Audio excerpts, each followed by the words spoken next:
Saya pernah ke Pak Bandis Mojrong di kamu teh.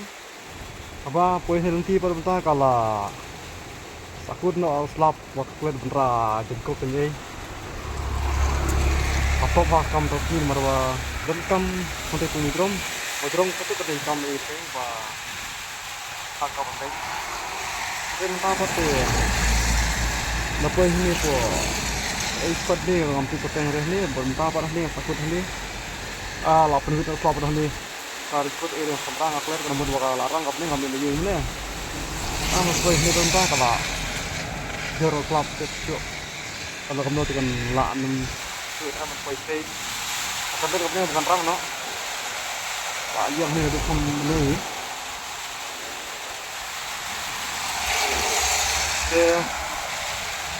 Tapi ketika video pada komen blog mana kan rasa sinyal tina bukan mungkin banyak ini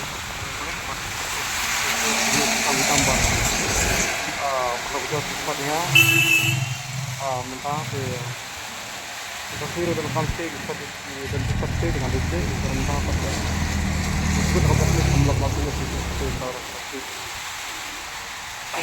yang perlu cuman cuman bisa kan ragno nih bukan jo kan di mana nih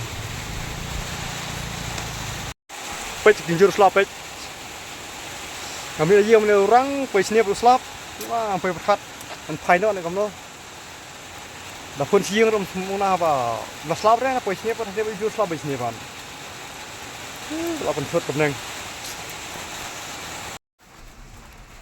Sungkai dekat ikut kita po kerem kelah tak selap duduk benda ya baik terlep kau boleh nih biang makan po kerem kelah dan duduk kopi dan dong nanta rekan ru ikan ha lapo ini lah kamaram sendiri lah jadi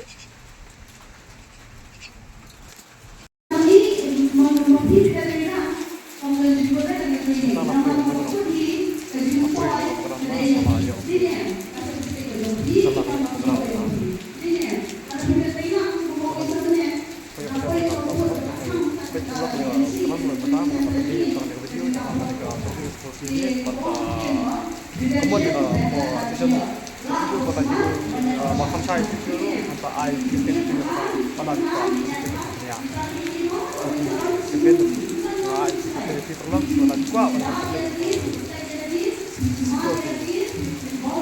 gas saya komen apa kita berbuat kita berbuat kita kata air kita